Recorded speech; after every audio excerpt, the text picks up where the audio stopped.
Alors, aujourd'hui, nous avons l'immense plaisir, l'honneur d'accueillir le professeur Jacques Belghiti.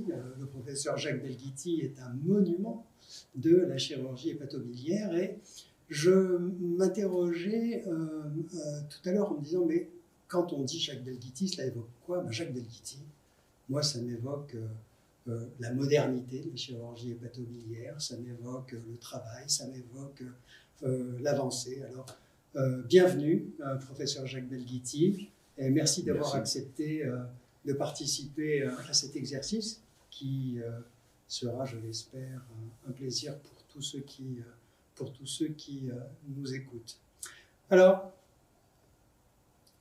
pour commencer, je veux dire que Jacques Belghiti, c'est quand même entouré de mystères. Et c'est pas mal. C'est pas mal parce que quand il y a du mystère, on s'interroge, on se pose des questions, on essaye de savoir. Mais ça a quelques petits inconvénients, en particulier, ça laisse libre cours à l'imagination et peut-être même à ce qu'on appelle des fake news. Alors, il me semblait vraiment important qu'on puisse rétablir la vérité et connaître votre parcours de légende. Une question que je pose à tous nos invités, c'est mais pourquoi la chirurgie? Comment est venue cette idée de faire la chirurgie? Quel a été le jeune homme, l'enfant, le jeune homme qui s'est dirigé vers cette spécialité? Merci. Merci pour cette présentation dans laquelle j'ai du mal à me reconnaître. J'ai envie de me retourner, de dire de qui il parle. La chirurgie, pour moi, toujours. Dès l'enfance. Alors, je suis né au Maroc. J'ai passé donc une grande partie de mon enfance au Maroc, puis aussi en Afrique. Et dès l'enfance, j'avais l'émerveillement, j'opérais les animaux que je trouvais. Donc, et je me souviendrai, je crois, toute ma vie d'avoir ouvert, je crois que c'était un rat qui devait être mort, et d'avoir vu que ça ressemblait à ce que je voyais dans les livres. Deux choses, ça veut dire que les livres avaient la primauté, et puis c'était la vérification. La vérification, c'est ce qu'il y avait dans les livres. Mais c'était un rêve. Pour moi, je ne voyais pas d'autres métiers, peut-être pilote, un moment où on m'a à peine effleuré. Et c'est un rêve que j'ai eu du mal à exercer. D'abord parce que j'ai eu une scolarité difficile. J'ai eu une scolarité difficile. Quand je suis arrivé en France à l'âge de 12 ans, j'étais dans un lycée où j'ai eu du mal. J'avais pas de base, parce que les bases n'étaient pas bonnes. Et je me suis fait exclure pour incompétence, impossibilité à faire des études. Comme quoi? Il faudrait réviser les règles d'exclusion. Non, il m'avait inscrit, ils avaient convoqué mes parents, puis ils m'avaient inscrit quand même dans un CAP de serrurerie. Donc en disant, on a l'impression qu'il pourrait faire quelque chose de ses mains. Ouais. Bon. Heureusement, j'avais un père extrêmement ambitieux pour moi, qui était un des premiers Marocains qui avait fait des études. Et pour lui, c'était inconcevable que son fils, mon aîné, ne fasse pas d'études. Et donc, il m'a forcé. Et j'ai fait des études pas très faciles, puisque j'étais en pensionnat, puis un bac philo. Je n'étais pas capable de faire autre chose, que j'ai raté. Et brutalement, je ne sais pas pourquoi, j'ai pris ma destinée. J'avais donc 17 ans. J'ai été chez ma grand-mère à Paris. Je me suis inscrit tout seul au lycée Henri IV. J'ai redoublé en sciences. Et j'ai eu là les études, tout s'est passé facilement. Alors, tout s'est passé facilement, c'était 67, un peu avant les événements de 68. Avec à ce moment-là une ouverture sur le monde, un engagement. Et Et après, tout a été facile. Le bac, mention bien, les études. Toujours réussi.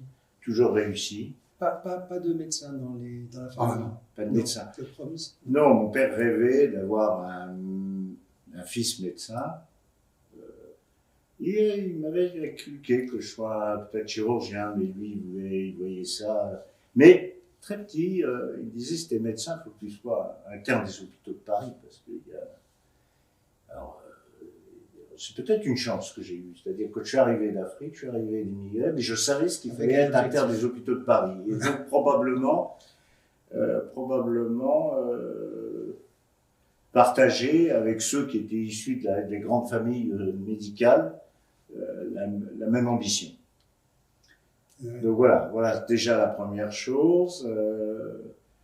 Et donc, une structuration, une intégration.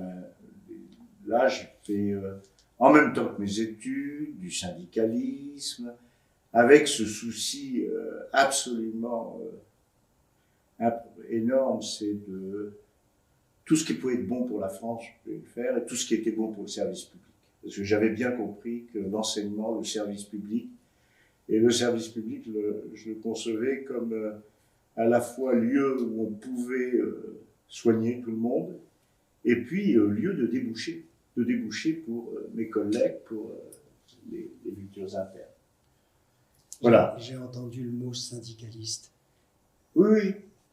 J'ai donc, à ce moment-là, j'étais à l'UNEF, mais j'étais quand même, ça se savait, je crois que ça a été écrit, j'étais au Parti communiste pendant très longtemps, jusqu'au moment où il y a eu la rupture de la gauche, et à ce moment-là, je l'ai quitté pour plus la gauche, parce que je m'étais toujours placé dans une perspective d'union, de rassemblement. Et cette conviction politique est née spontanément ou déjà souvent dans la famille on retrouve on retrouve un engagement contre le colonialisme, on retrouve un engagement mais elle m'a permis aussi, on trouve cet engagement, elle était structurante, elle m'a permis de bien comprendre le fonctionnement de la société, les éléments, que ce soit le respect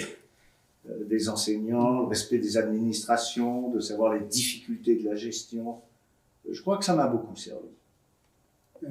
J'imagine le côté structurant de l'adhésion à un parti avec les camarades, c'est le cas de le dire. Avec les camarades, oui. Qui donnent l'exemple. Qui donne l'exemple, qui était dans l'élitisme. Tout à fait. Dans l'élitisme. Malgré tout.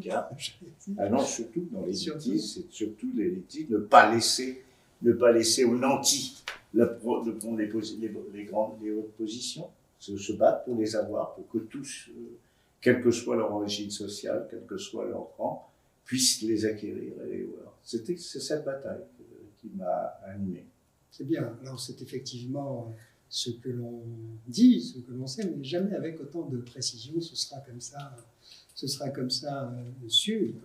En tout cas, je retiens la notion d'engagement qu'on retrouve après dans votre carrière, s'engager pour une cause, s'engager pour défendre des idées, s'engager pour l'éthique, s'engager. Toujours, il y a cette notion d'y aller. Voilà. Alors, effectivement, c'est-à-dire que la parole doit être associée au geste. C'est une des raisons pour laquelle je ne me suis jamais trouvé avec ce que j'appelais les gauchistes, des choses comme ça, parce que c'est une certaine irresponsabilité. Donc là, à partir du moment où il y avait une volonté d'action, il fallait se donner les moyens d'y arriver. Et ces moyens d'y arriver, c'est de rassembler, et non pas d'essayer. Effectivement, c'est un élément qui a été déterminant dans ma carrière. Tout au long des études de médecine. Tout au long des études de médecine, puis ensuite, tout au long, au fond, d'essayer de monter un service, d'essayer d'un service, qui soit de rassemblant autour. Et peut-être on en parlera, mais la caractéristique de l'hôpital où j'étais, c'est un service de chirurgie que je voulais plus performant, mais cette performance n'a pu se faire que parce qu'autour, il y avait ce que je considérais comme le meilleur service des pathologies, le meilleur service de gastroentérologie, le meilleur service de radiologie. Voilà, c'était ça. Je comprends, on va y revenir. Alors, l'internat, ce que j'ai interrogé, les personnes que j'ai déjà interrogées ont toutes fait état de la notion de mentor. À un moment, dans sa formation, dans son internat, il y a une personne, un patron, mais ça peut être une autre personne, qui vous éclaire et à qui vous voulez ressembler. Est-ce que ça a été votre... Alors oui, moi j'ai eu j'aurais presque à dire plusieurs mentors. C'est-à-dire à un moment donné, à chaque étape de mon internat, j'ai eu des personnes qui m'ont énormément marqué. Voilà, le premier, c'est le premier stage de cardiovasculaire. À un moment, je suis presque Iraj Kanchbak, un opérateur absolument extraordinaire, une résistance physique, toujours été marqué par la résistance physique, la constance, d'aller jusqu'au bout, de revenir. Et puis ensuite Henri Bismuth. Alors Henri Bismuth, j'ai pas pu l'aborder très vite parce que je fais partie de la génération, même concours, Didier Houssin et Denis Castin. Donc vous imaginez, là, et comme ils étaient mieux nommés que moi, dès le début, ils sont partis. Donc auprès d'Henri Bismuth. Donc moi j'ai fait un stage. Ce qui m'a montré, c'était que j'ai vu très vite, c'était ce souci de coordonner, d'avoir plusieurs compétences autour de lui et de les associer sur une bonne... Et puis, ce qui m'avait énormément impressionné, c'est cette ambition et de mettre la médecine française sur le plan international, de défendre la médecine française sur le plan international. Et puis tout de suite après, contre toute attente, j'étais extrêmement marqué par Horta Jacob. Contre toute attente, parce qu'on pouvait dire sur le plan de la conception politique, sur le plan de... et j'ai été très heureux dans un stage de ces dernières années. Et il m'a beaucoup aidé. C'est lui qui a poussé pour que je revienne comme chef à son successeur François Fekete. Nous avions des discussions, y compris des discussions sur le plan de la conception de la médecine. Voilà, parce que je trouvais quand même, malgré nos divergences, ce souci du service public, de la défense du service public. C'était grand défenseur d'hôpitaux, grand défenseur de la médecine, bon, certaines conceptions. Donc, troisième semestre ou un peu plus loin? Oh, plus loin, parce que comme j'étais nommé au premier concours, mais à ce moment-là, la chirurgie était très recherchée. Les choses ont un peu changé. Les choses ont beaucoup changé, donc c'était difficile. Moi, par exemple, je rêvais de faire de la chirurgie hépatique assez vite. Hein, c'est venu, c'est-à-dire j'ai vécu quelque chose absolument inouï, c'est-à-dire le développement de cette chirurgie. Alors, ça commence avec Henri Bismuth, finalement. Non, c'est-à-dire que ça commence... alors, un point important, c'est comme je voulais être chirurgien, tous mes stages d'externat devaient se faire en médecine. Et j'ai donc fait tous mes stages d'externat en médecine, et si possible dans la médecine la plus difficile, la plus élaborée, parce que je voulais être chirurgien. Je disais, après, ça sera fait. C'est l'éducation, c'est l'apprentissage. Et donc, c'est à ce moment-là, au moment de mes stages d'externat, que j'ai été en hépatologie, j'ai été en cardiologie, en réanimation. En réanimation, je suis resté assez longtemps. Que j'ai commencé à aborder la perspective de la chirurgie hépatique. Et à ce moment-là, je voyais que tout se découvrait, tout commençait. L'anatomie hépatique venait à peine, quelques années auparavant, venait à peine d'être décrite. Les premières transplantations hépatiques en Bismuth qui avaient été faites à la Pitié, puis ensuite qui avaient été vraiment développées. Et puis, voilà, donc c'est au fond, le stage de chirurgie hépatobiliaire a été assez tardif, 5e, 6e, puis ensuite chez Lorta Jacob.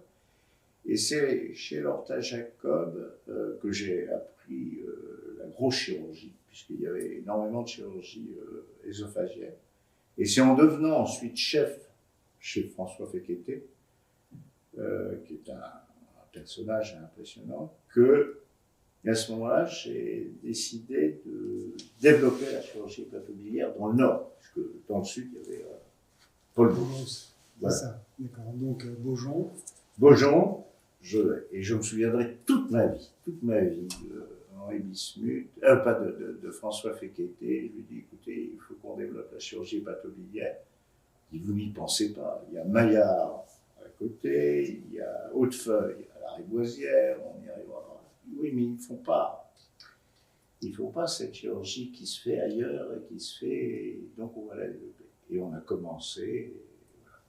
Voilà. Il y avait une tradition à Beaujon. Mais il y avait quand même. Hépatique. Il y avait quand même une tradition. Et puis il y avait la. Je ne dis même pas chirurgie. Il y avait une grande tradition. Ouais. Mais les malades allaient se faire opérer ailleurs. Ah oui. Ils allaient se faire opérer à Paul Brousse. Lorta Jacob, c'est quand même la première hépatectomie. Exactement. Et Lorta Jacob, c'était la première. Et ça, c'est intéressant, parce que je prends conscience à travers cette interview, c'est qu'il y avait une grande tradition, il y avait les premières qui avaient été faites, mais il n'y avait pas la masse. Alors probablement la volonté de faire beaucoup de choses et de ne pas s'hyper spécialiser. Il n'y avait pas, c'est vrai qu'à un moment, il y a eu un décrochage sur la volonté de faire que de la chirurgie, enfin, dominante de chirurgie hépatique. Alors j'ai l'impression là que le décor est planté à Paris. Comment est-ce qu'on se fait reconnaître assez rapidement finalement chirurgien du foie, ou en tout cas hôpital où l'on fait de la chirurgie hépatique? Alors, comment on se fait reconnaître? Probablement en alliant toujours l'expérience pratique aux données théoriques. D'abord une volonté de ne pas laisser passer, d'être au courant de tout ce qui se fait sur ce domaine. Ça, je pense que c'était important. Et puis toujours en conjonction avec les hépatologues, avec les radiologues, avec les anapathes. À ce propos, d'ailleurs, mon premier semestre d'internat, je l'ai fait en réanimation hépatologique à Beaujon, pour démarrer, parce que je savais, que je voyais que les malades qui avaient des hémorragies digestives arrivaient, donc il fallait que je les connaisse. En médecine. En réa. Chez Jean-Pierre Benhamou. Chez Jean-Pierre Benhamou, avec Bernard Rueff et Bernard. Donc il fallait que je sache ce qu'étaient ces malades qui avaient des hémorragies digestives, des ruptures de varices ésophagiennes, le questionnement sur l'anastomose portocave en urgence ou pas. Voilà. Donc ça, j'ai commencé comme ça. Donc, 3 choses. Une très bonne savoir ce qui était. Ma plus grande vexation était une maladie hépatique, de ne pas connaître une maladie hépatique à un moment donné, qui potentiellement pouvait être chirurgicale, ou une tumeur qui était potentiellement chirurgicale. Le deuxième élément, donc une connaissance théorique importante. Le deuxième élément, c'est d'être très au courant de ce qui se fait dans la littérature internationale et de ne pas laisser passer une innovation. C'est-à-dire qu'aucune innovation ne devait nous échapper, on devait se les appréhender. Et ça me permet de dire que j'avais été impressionné par le premier article d'un certain Karim Boudjema sur les auxiliaires qui avait été fait à Strasbourg. Et je me dis, ça c'est fantastique, c'est une idée extraordinaire, il faut qu'on fasse aussi. Donc voilà, c'était... Vous y êtes arrivé, parce que oui, c'est une belle série, là, maintenant. Non, mais d'accord, mais voilà. Donc la littérature était importante. Et puis ensuite,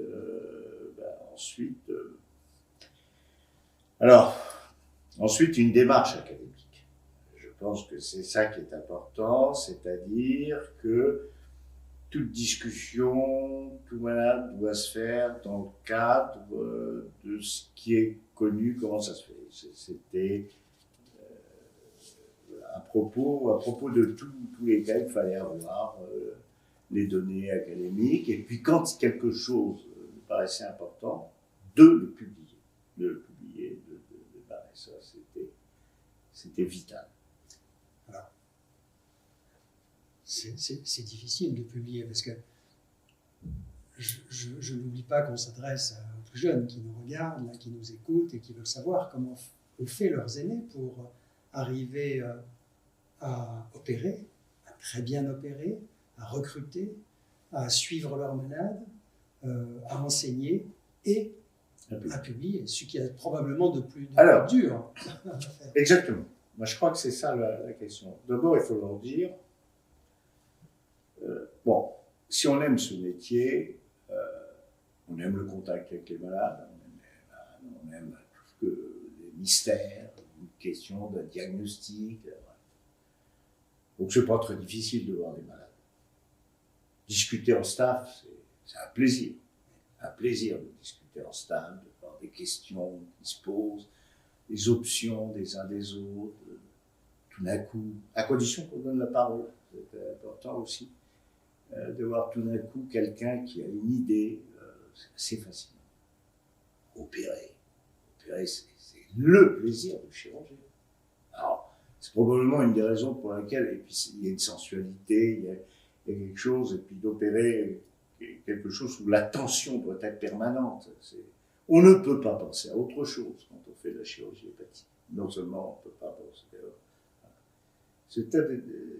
voilà, il faut être dessus, il faut avoir, il faut penser, l'anatomie est complexe, est-ce qu'on se situe au point de vue anatomique, quel élément vasculaire ou biliaire il ne faut surtout pas couper parce que ça risque d'avoir des catastrophes. Et puis j'ai quand même vécu,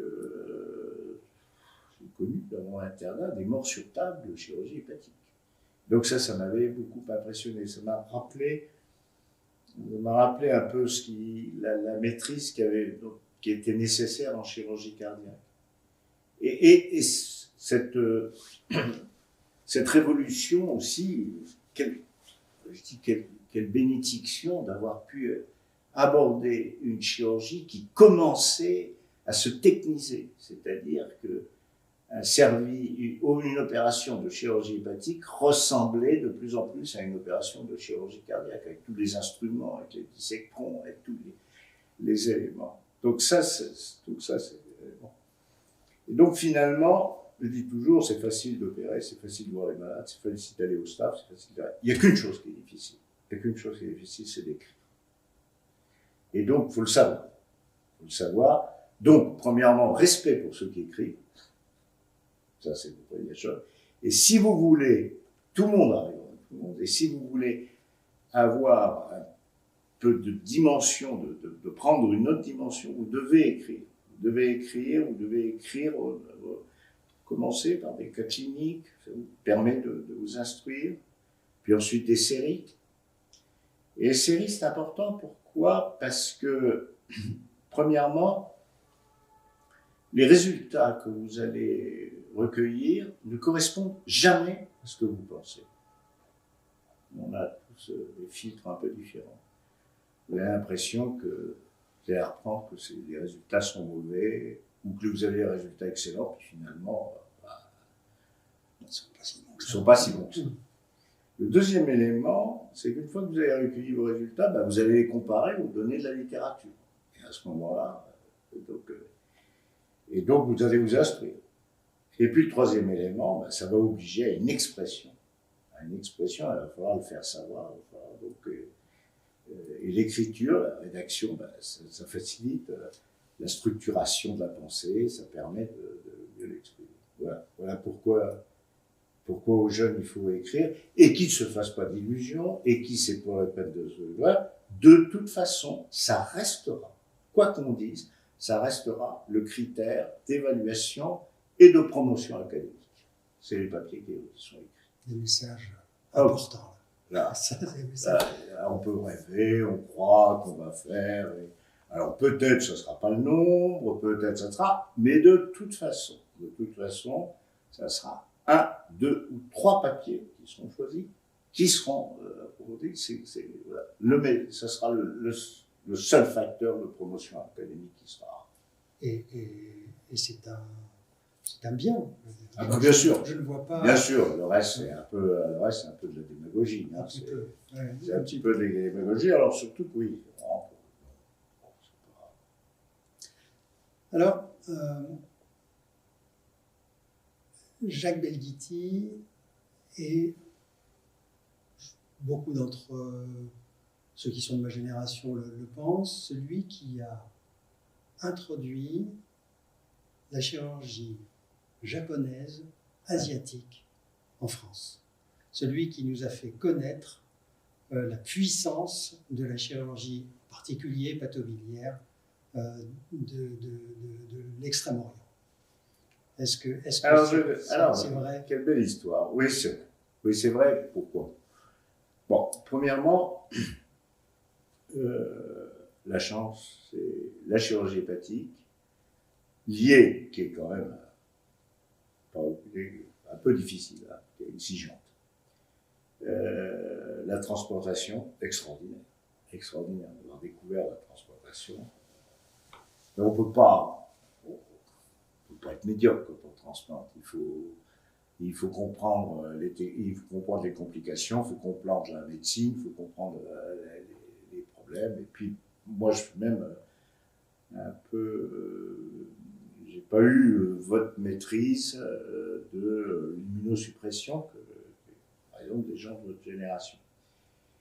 Et alors, la relation entre la transplantation et la chirurgie hépatique, il faut reconnaître que c'est Henri Bismuth qui l'a amené. Il a été dans le monde, ça a été le premier, ne serait-ce que par ce qu'il avait fait avec Didier Houssin, la publication du partage d'Anémie Foie, qui a été vraiment un élément déterminant.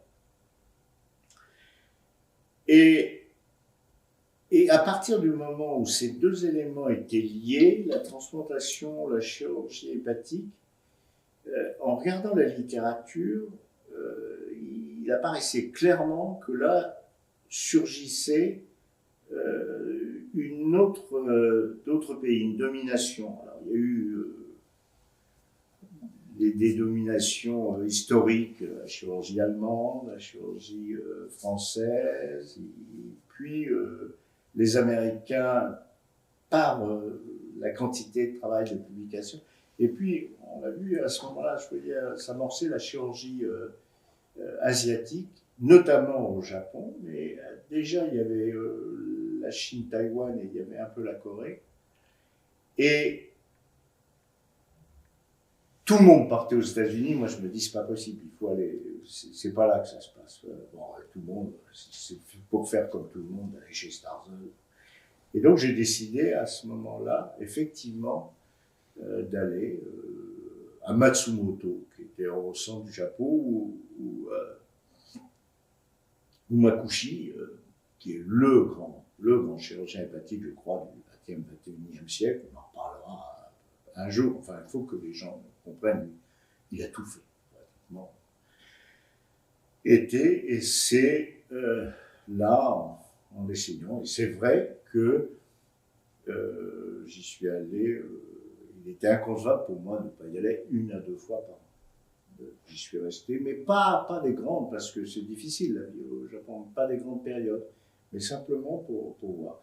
Et j'ai vu à ce moment-là, ont commencé le développement de la transplantation hépatique, par donneur vivant.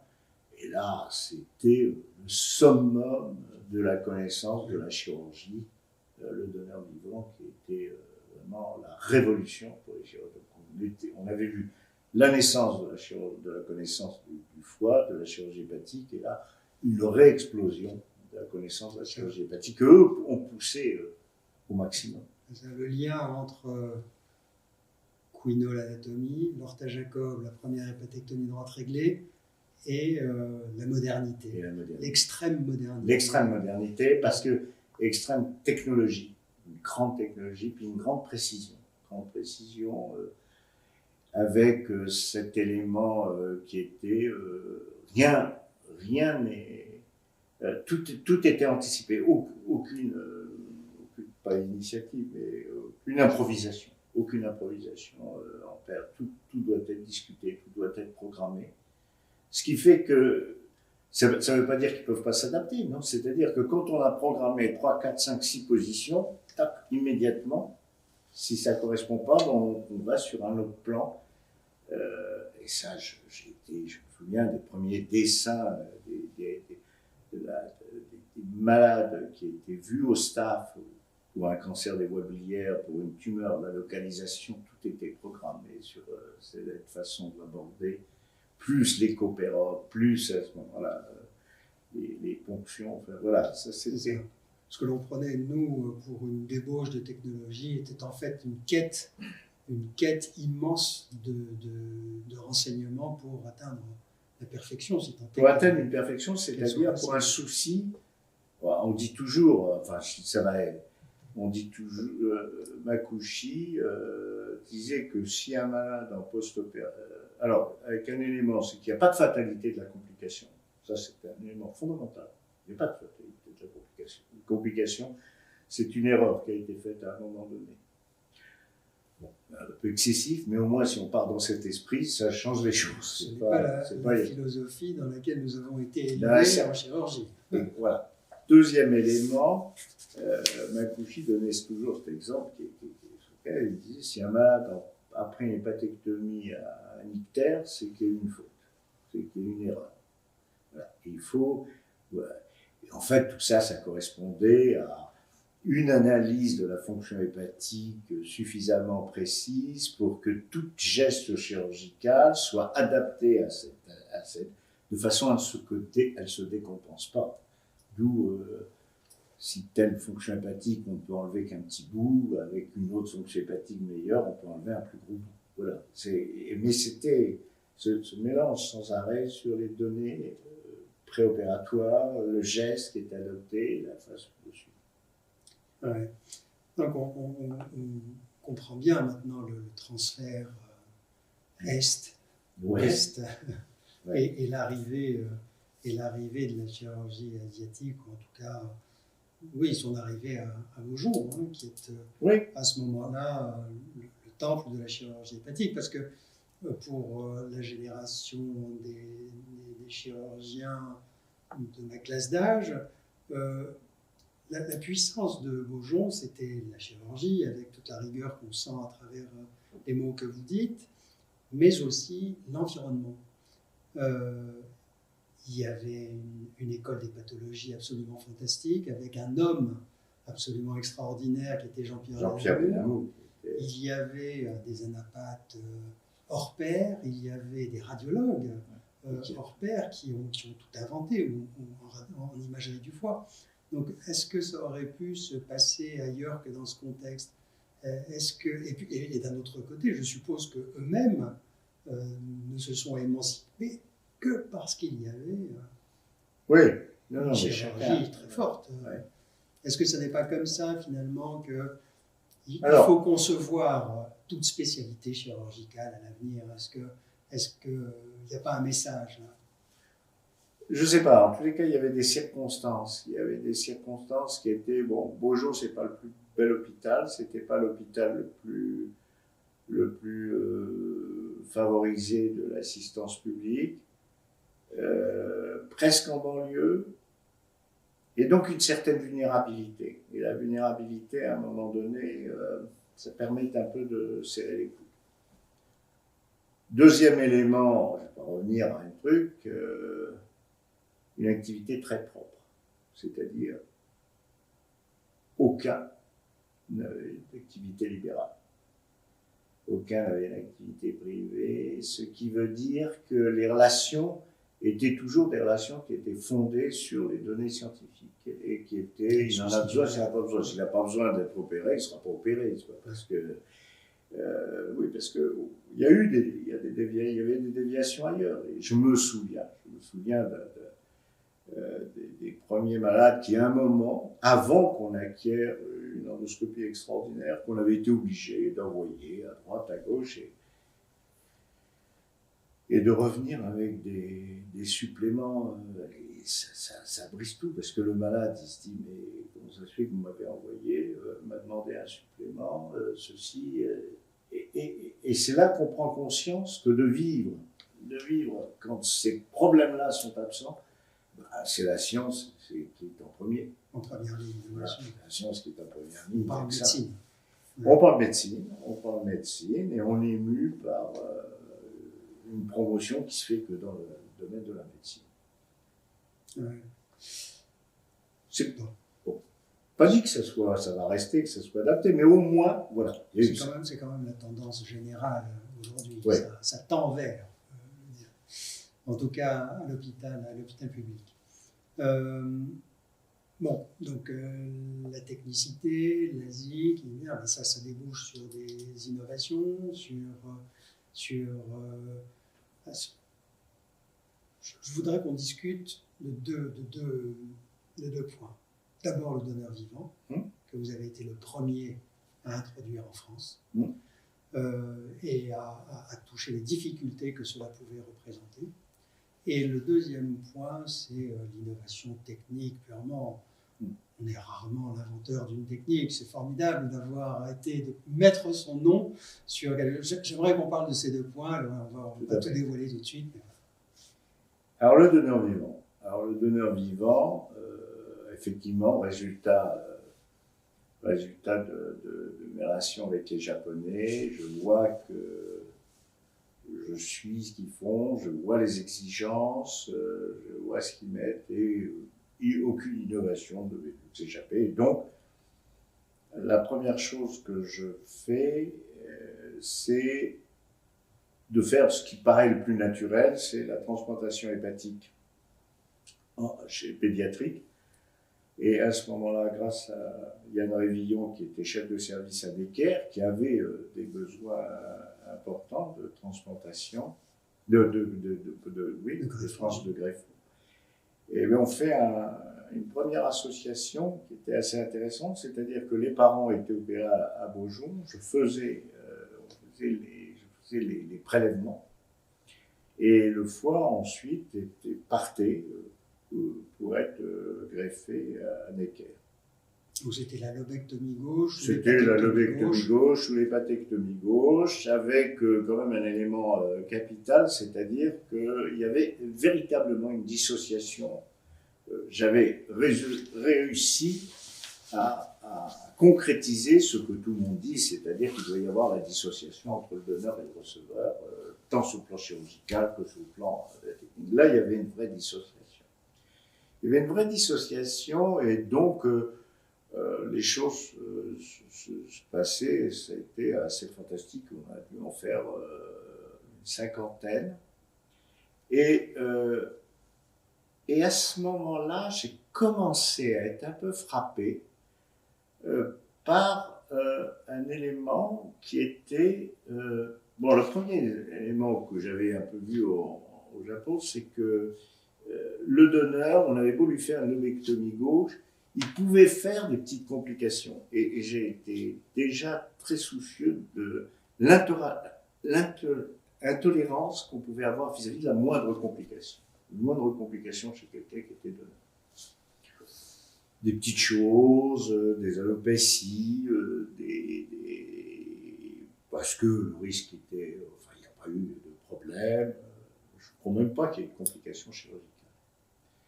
Et Et puis, une deuxième chose qui commençait déjà à me marquer, c'est qu'au fond, ce côté apparemment naturel d'un parent qui donne pour son enfant, ben ça se passait pas aussi clairement que ça. D'abord, le choix de savoir si c'était le père ou la mère qui allait donner, ben c'était pas toujours ce qu'on attendait, parce que de temps en temps, le plus important, c'était celui qui resterait près de l'enfant, et donc souvent le père. Donc, il y avait des éléments qui paraissaient, qui n'étaient pas, et puis j'ai vu apparaître des conflits, j'ai vu apparaître des éléments, puis apprendre, révéler, puis apprendre que ses parents, un an après, avaient divorcé, enfin des choses comme ça. Donc déjà, y compris dans ces éléments, bon. Puis ensuite, je crois que c'est en 98 ou 95, on fait le premier en Europe avec, très vite, de donneurs vivants adulte-adulte. Alors là, les deux se situaient dans le même service, donneur et receveur. Très important l'élément de, vous savez ça, mais très important de dissociation, de faire très attention, parce que si on est trop appliqué chez le receveur, on va prendre un peu plus de veine chez le donneur, on va prendre un peu plus de parenchyme, donc ça, cet élément me paraissait important. Alors, peut-être je fais un retour, c'est que à l'occasion des transplantations donneurs vivants parents-enfants, j'avais déjà découvert l'élément juridique et tout ce qui l'entourait, de la précaution, et de bien comprendre comment les étapes qu'il fallait passer. Alors quand on est passé aux adultes, alors ça, ces éléments, tout s'est accentué. Tout s'est accentué sur les difficultés techniques, de savoir, parce que pour que le receveur aille le mieux possible, il fallait enlever le plus de fois au donneur, le plus de parenchyme au donneur, ce qui le mettait un peu en risque, et donc à chaque fois un équilibre important, les réflexions aussi du choix, de déceler, parce que les donneurs, on n'avait pas toujours d'abord l'histoire de parents-enfants ne jouait plus, d'enfants-parents déjà qui posaient des questions, frères et sœurs qui s'entendaient pas toujours très bien, et que finalement j'ai découvert, et ça c'était un élément un peu assez intéressant, c'est qu'au fond ce qui se passait le mieux, c'était ce qui n'était pas biologique, c'était ce qui sortait du cadre familial. C'est qu'au fond, c'était ceux qui s'étaient choisis entre mari et femme, entre compagnies, que c'est là que ça se passait le mieux, les relations entre le donneur et le receveur. Autrement dit, il faut dépasser le biologique, et au fond, c'est ça qui fait l'humain, c'est quand on dépasse le biologique. Oui. C'est une belle leçon. Voilà. Et donc ça a été assez extraordinaire. Et puis, là encore plus qu'ailleurs, le problème... encore plus qu'ailleurs, le problème de l'intolérabilité de la complication. Complication chez le donneur, c'était quelque chose d'effroyable. J'ai des souvenirs probablement les plus atroces de ma vie, enfin les plus durs. Alors, après, ça n'arrête pas, mais c'est une opération qui se passe bien, je m'en vais, je me souviens que j'étais à un congrès avec Clavien, chez Clavien à Zurich.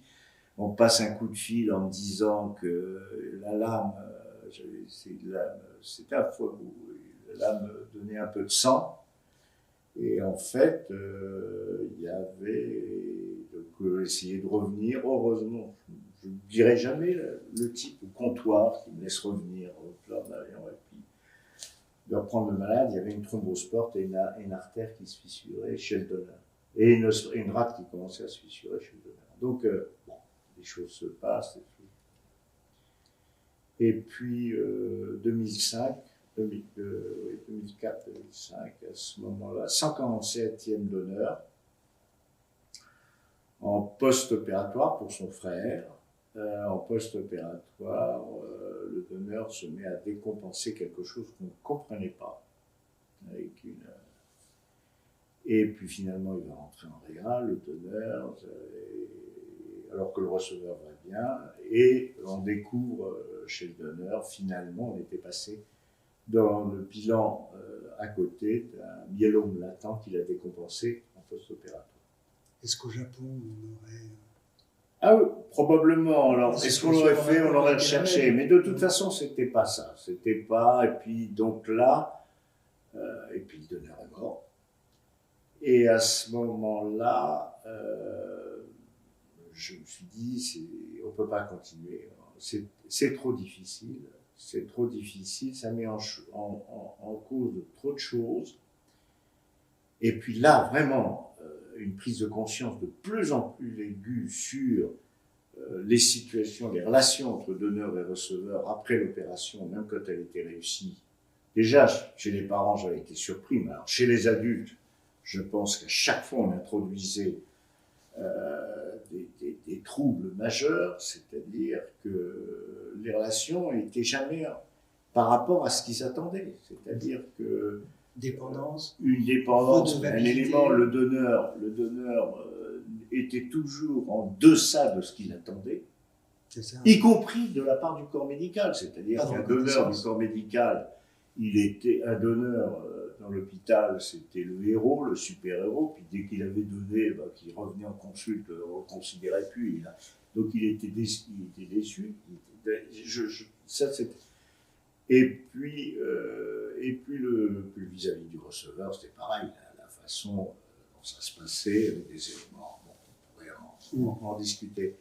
Et ces éléments-là, cette angoisse et ce fait que le service chaque donneur était un problème, une difficulté, et chaque donneur était une difficulté. Pour les receveurs, ce n'était pas toujours aussi simple, parce qu'ensuite, après, sont arrivées des complications médicales. Bien sûr. Je me demande. Et je me dis, là, très probablement, il faut que cette intervention reste exceptionnelle. Et reste exceptionnelle. Moi, je ne me sens plus, sitôt de la continuer, je ne me sens plus capable de la continuer. Nous avons un système qu'il faut améliorer, qui est le système de don cadavérique, qui est quand même un système extraordinaire en France. Il est parmi. Et donc, j'ai décidé d'arrêter. J'ai décidé d'arrêter. Je dois dire que je n'ai pas voulu être le pionnier, puisque mon désir n'était pas de montrer le chemin. Là, véritablement, c'était bon. Et je me suis aperçu qu'au fond, malgré ce que certains disaient, les difficultés n'étaient pas si importantes que ça, parce que le choix du donneur et du receveur n'est toujours pas résolu, et ça n'est pas rentré en routine. Et d'ailleurs, dans aucun pays du monde qui a une distribution de greffons cadavériques suffisante, ce n'est devenu la routine. Donc, ce qui prouve que c'est l'exceptionnalité qu'il faut sauvegarder. Hein. Je le dis. Je le dis notamment, probablement pour des tumeurs, pour des choses comme ça. Voilà, parce que ce côté électif est un côté qui est très important. Et oui, mais c'est paradoxal. D'un côté, on ne fait bien que ce qu'on fait tous les jours, et quand on pense à tous les risques que l'on prend pour le donneur et le receveur. Mais qu'il y ait 200-300 qui continuent en France, je trouverais ça normal, souhaitable. Voilà mon avis maintenant, un peu long. C'est réfléchi et compréhensible. Enfin, on touche du doigt là, la difficulté dans laquelle vous avez été projeté à travers ces complications. Plus gai, plus positif et plus vraiment... L'innovation. L'innovation. L'innovation. Le petit mot hanging manœuvre. Jacques Belghitti, c'est la hanging manœuvre. C'est une révolution de l'hépatectomie. Moi, je ne l'ai pas voulu. Hein. Alors, il y a une chose que je peux dire, c'est que on invente que quand on cherche à ne pas inventer. Quand on ne cherche pas à inventer. Parce que ceux qui cherchent à inventer, ils trouvent rien. Et oui, mais encore faut-il ne pas passer à côté de son invention. Alors, non, mais c'est important parce que j'en ai connu, des chirurgiens, des gens qui voulaient toujours inventer un truc. Non, l'invention, c'est d'abord, il n'y a qu'à voir hein, l'histoire des inventions dans les bouquins. Chaque fois, c'est la résultante de petites choses qui se sont accumulées, qui sont dans le temps. Le hanging, c'est-à-dire, c'est découvrir l'utilisation d'un plan entre la veine cave, comment utiliser un plan entre la veine cave et le foie. Ça part de deux choses. Ça part de, quand on fait de la chirurgie, de la transplantation, rester chirurgien hépatique, et donc pas mettre un clan en dessous, un clan au-dessus, couper et puis enlever, c'est disséquer, libérer, et quand on libère, on s'aperçoit finalement qu'on peut déjà commencer à libérer le foie de la veine cave tout en la laissant continuer. Il y a 2-3 veines à cet endroit-là. On retourne le prochain coup, on retourne au livre et on s'aperçoit que Couignot l'avait déjà décrit. Par contre, il y en a une grosse là, vers la gauche, donc il faudra, puis on la coupe, puis finalement on arrive à trouver un plan, on arrive à détacher le foie de la veine cave, et on se dit, tiens, on va pouvoir peut-être faire une transplantation en laissant la veine cave, le flux cave. Oui. Et ça, probablement, c'est de ça dont je suis le plus fier, moi, c'est d'avoir réalisé cette transplantation en préservant le flux cave. Et puis, puisqu'on préserve le flux cave, pourquoi pas préserver le flux porte en faisant une anastomose porte-cave, et donc c'est une double préservation de flux cave, flux porte, ce qui permet d'être tranquille. Et puis, donc voilà, donc ça c'est 80, c'est 80, mais c'est bon. Puis ensuite c'est l'utilisation dans toutes les hépatectomies de ce plan entre la veine cave et le foie qui peut permettre de passer un lac et de tractionner, d'avoir une direction. Voilà. Donc, c'est une invention majeure. Mais oui, c'est une invention majeure. Pour opérer et pour apprendre à opérer. Mais au début, je savais pas très bien quoi en faire. Oui, après, ça c'est... Oui, bon. À tel point que les hépatectomies par voie célioscopique maintenant se font avec la manœuvre. Au robot, on cherche à reproduire la hanging manœuvre et finalement à voir dans le foie sans ouvrir le foie. C'est ça. Ça matérialise les plans, les plans principaux du foie. Donc ça a été une remarquable découverte qui a fait le tour du monde très vite. Oui, c'est vrai. Ça se maîtrise, une renommée comme ça, ça se provoque, ça se cultive. Non, ça se cultive pas. Ça, je crois qu'il faut jamais. Ça, c'est Jean-Pierre Bellamou qui me dit non, il faut faire parler les autres de ce que tu fais. Il ne faut pas parler de toi. Ça se cultive, donc. Peut-être ça se cultive, oui, effectivement. En tout cas, bravo encore pour ces avancées. Alors, l'œil maintenant de l'expert, celui qui a été au sommet, qu'il l'est intellectuellement, incontestablement, encore, c'est quoi le regard sur la chirurgie hépatobiliaire d'aujourd'hui? Si on faisait un peu de prospective. Bon, deux éléments. Après m'être investi complètement dans le soin aux malades, dans l'organisation d'un service, dans le bloc, j'ai eu cette chance, je parlerai après de la chirurgie hépatobiliaire, de regard, mais j'ai eu cette chance d'être nommé au collège de la Haute Autorité de Santé. Ce qui m'a fait basculer, là ça a été une bascule, un regard très différent, c'est-à-dire on sort du soin individuel à un soin qui est conçu avec sa dimension économique, sa dimension politique, sa dimension éthique, qui est la santé publique. La santé publique et les dimensions. Et là, donc j'étais responsable de... Il y a deux, la France, à la Haute Autorité de Santé, a deux grands éléments, puisqu'on doit décider du remboursement des dispositifs ou des médicaments. Donc, il y a les médicaments, et puis là, j'avais tous les dispositifs, donc tout ce qui est parachirurgical, donc tout ce qui est les dispositifs médicaux, les sondes. Et là, la première chose dont je prends conscience, c'est qu'au fond, notre spécialité, enfin, la dimension, la hiérarchie n'est pas la même que celle qu'on croit. Le digestif, c'est pas grand-chose dans les dispositifs. Ce qui est le plus important, c'est le cardiovasculaire. Ce qui est le plus important, c'est le diabète. Ce qui est le plus important, c'est les plaies. Ce qui est un peu important, c'est le syndrome d'apnée du sommeil, 25% du budget, enfin des choses comme ça. Et donc, si on veut avoir un regard responsable, il faut un peu s'éloigner de son propre domaine.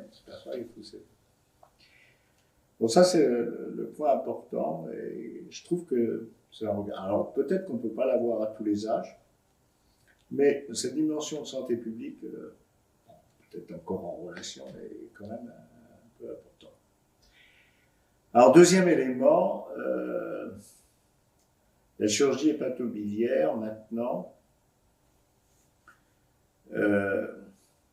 je crois qu'il existe toujours des jeunes qui s'y consacrent, qui travaillent quelquefois. Moi, j'ai l'impression qu'ils travaillent plus que je ne travaillais. On a un peu l'impression. Mais je crois qu'il y en a. Je crois qu'ils sont en dimension. Je regrette, je trouve que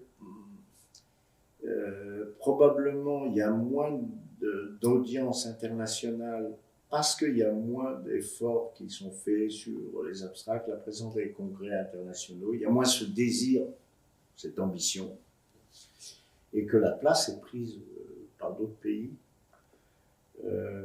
Alors l'Europe de l'Est, pas tellement l'Europe de l'Est, moi. Les Chinois, les Asiatiques maintenant, la Corée, c'est le temple de la chirurgie hépatique. De la chirurgie hépatique. Et juste un détail, le congrès de chirurgie hépatobiliaire, je crois que tous les domaines de chirurgie hépatobiliaire en Corée se fait en anglais. De toute façon, parce que d'emblée se situe dans une dimension internationale et de faire connaître ce qu'ils font. Et puis, alors, la deuxième chose, c'est alors la technologie que j'avais bien connue, qui a vraiment permis de faire la chirurgie hépatique, maintenant, on ne peut plus avoir, enfin, toute la chirurgie hépatique se conçoit de façon technologique, d'abord par la cellule, puis ensuite par le robot. J'y connais rien. Je ne sais pas si c'est un facteur de développement de la spécialité, parce que au fond, dans la technologie de la chirurgie hépatique, c'est une technologie qui était propre à la chirurgie hépatique, tandis que là, on a une technologie du reste qui s'empare de la chirurgie hépatique. Et donc, je ne sais pas. Voilà. Ça, c'est pour la technologie, mais reste le fond. Le fond, je crois que l'école française est encore assez vivace, elle est en train de, quand même, des concurrents. Hein. Les Italiens restent toujours très actifs. Très actifs, oui. Très inventifs. Très inventifs. Très inventifs, très actifs. Voilà, la compète est un peu... Bon, on a l'impression, mais ça c'est un discours un peu... On a l'impression qu'il y a un peu moins d'investissement, que les services... Avant, il y avait plus de services plusieurs services. Là, il y en a un peu moins. Il y a moins de... Mais bon, je ne suis pas sûr. Peut-être un peu moins de liberté dans les institutions qui se... Comment dire... Pourtant, chacun devrait avoir... Chaque individu a plus d'autonomie. Maintenant, est-ce que les services ont moins d'autonomie dans le cadre des réglementations, dans le cadre des restrictions budgétaires, des restrictions de lit, des anesthésistes qui peuvent tout casser. Oui. Ça, c'est important. Mais quand même, hein, y compris quand une équipe d'anesthésie voit qu'il y a un engagement majeur des chirurgiens, elle suit. Elle suit. Je vais prendre un mauvais exemple. Il y a une complication, le chirurgien revient, même s'il n'est pas de garde, il revient, il va voir un peu qu'est-ce qui s'est passé pour comprendre. Et ils sont très sensibles, les anesthésistes sont sensibles à ça. Il y a une complication, c'est pas moi, c'est que de toute façon je suis plus de garde, c'est l'autre qui va le reprendre le relais, c'est l'autre qui va le faire, c'est le truc. Il faut pas s'attendre à ce qu'il y ait un investissement aux anesthésistes. On revient à la notion d'engagement. L'engagement. Il faut s'engager. Ouais. Alors, pour conclure cet entretien, il y aura encore mille choses à dire, mais s'il fallait donner des conseils aux jeunes qui nous regardent, l'interne qui commence la chirurgie ou qui s'est engagé en chirurgie, qui est avide des paroles des maîtres, que lui diriez-vous à ceux ou cette jeunes chirurgiens en formation? Sa préoccupation, ça va être quand même d'être compétent. Sa préoccupation, c'est un service, ça doit être quand même l'autre, ça doit être le malade, ça doit être son métier, ça doit être son métier le mieux possible. Et pour faire son métier le mieux possible, il faut beaucoup travailler. Il faut être présent, il faut assurer une continuité des soins, il ne faut pas avoir trop... que son épanouissement personnel, familial, il est très dépendant de son épanouissement professionnel. En tous les cas, peut-être les choses vont... Je ne sais pas si vont changer, mais moi j'ai rarement vu quelqu'un qui s'ennuie dans son métier, qui rentre heureux à la maison. Et donc, je crois que, il faut se consacrer aux enfants, il faut se consacrer, il faut effectivement, probablement, plus travailler 7 jours par semaine, 6-7 jours, comme ça pourrait m'arriver. Mais il ne faut pas trop... Enfin, moi, je crois que j'ai jamais vu autant de gens à dire qu'ils voulaient préserver leur vie de famille et puis s'aperçoivent que leur vie de famille, c'est pas des réussites. Oui. C'est pas actuellement... Finalement, c'est pas antinomique. S'engager dans son boulot, être heureux chez soi, ça va ensemble. On peut pas être heureux chez soi si on n'est pas heureux au boulot. C'est surtout ça. Voilà. Et que... non, moi je suis catastrophé par les gens qui s'arrêtent, qui veulent s'arrêter 2-3 jours par semaine et qui, au fond, finalement, ont pas une réussite, ne montrent pas une grande réussite. Et puis, je suis pas sûr que même l'image vis-à-vis des enfants soit aussi épanouissante, structurante. Ça rentre... je ne voudrais pas faire la nostalgie, mais je crois quand même que la valeur travail est la base de tout, le message. Voilà. Je dois dire que les 2 précédents invités ont conclu leur interview de cette manière. Le travail, l'engagement, d'abord, c'est qu'il y a une raison. Il y a forcément une raison. En tout cas, Jacques Belghiti, merci infiniment pour merci de nous avoir éclairés et d'avoir éclairé ceux qui nous écoutent.